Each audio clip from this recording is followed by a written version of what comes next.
A report from the UK shows white British people will soon be outnumbered by Muslim migrants in the city of Birmingham. One America's Pearson Sharp explains how the reversal in population has also brought with it a wave of violent crime.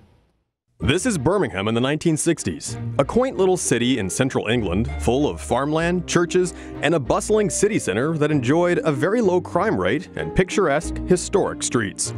Flash forward a few decades.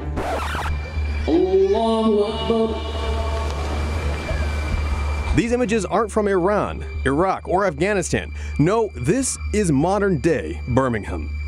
A new report shows native Britons are on their way to becoming a minority in their own homeland. The latest demographics from Birmingham reveals that nearly half of those in the UK's most multicultural city are migrants or foreign-born. Experts say that white Brits will soon be outnumbered as the city continues to swell with residents from Africa and the Middle East.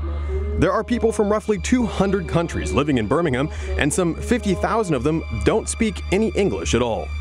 Immigrants make up 60% of Birmingham's growth over the last decade, but have also brought with them a massive spike in crime. Over the last few years, Muslim migrants have created areas of Birmingham known as no-go zones, places where non-Muslims are not welcome. This racist message was spray-painted on a wall in an inner-city ghetto of Birmingham in August of 2017.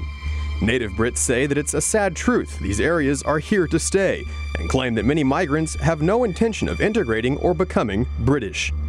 Government officials say that similar graffiti has appeared in other areas in recent years, condemning the hateful vandalism, but taking no action against it.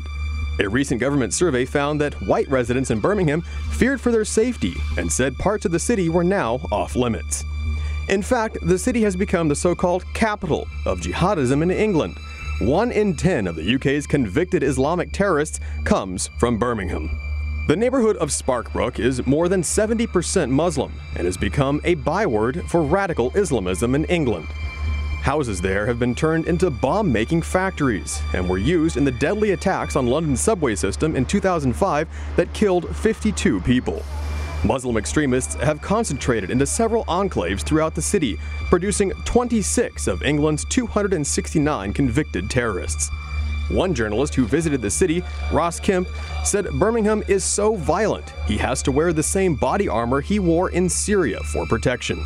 We want to end Islamic immigration, stop building mosques and madrasas, stop the funding coming in for Saudi Arabia, only for a limited time. When Islam has sorted itself out in this country and across Europe, when it's reformed to fit in with Western democracy and freedom, when that's happened, then start building mosques again, but you're just adding to a problem.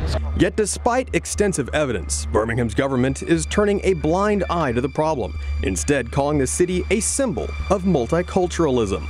Local leaders admit they're afraid of being called racist, and so they actively avoid getting involved in the city's growing jihadist movement. However, other politicians warn the Liberal City Council won't go after the immigrants because most Muslims vote for the Liberal Party. Local Christians and churches have been crowded out as well, with one main street, Ladypool Road, now home to over 22 mosques.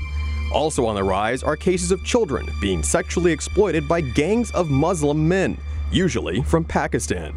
Local counselors and experts warn that parents are being kept in the dark about such dangers, with the Birmingham Council refusing to alert parents to the situation.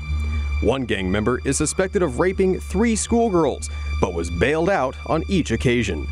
14 other gang members were also arrested in November for sexually assaulting underage girls. And in case some claim this problem is just limited to Birmingham, London, which has also seen a surge in immigration from Africa and the Middle East, just reported a 20% spike in cases of rape.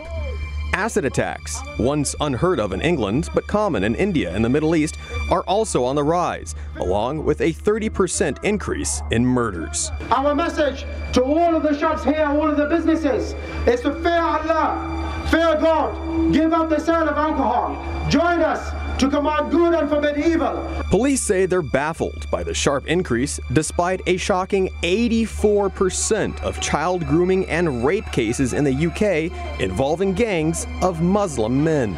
Experts predict native white Britons will be a minority in their own country by the year 2050.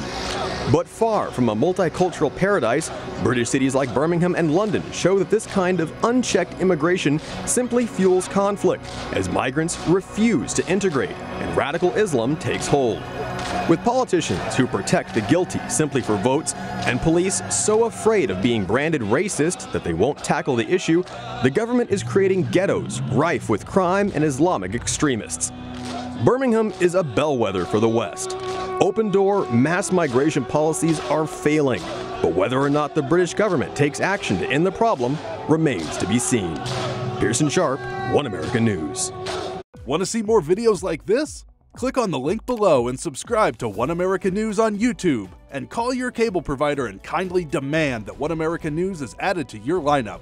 Call and subscribe today.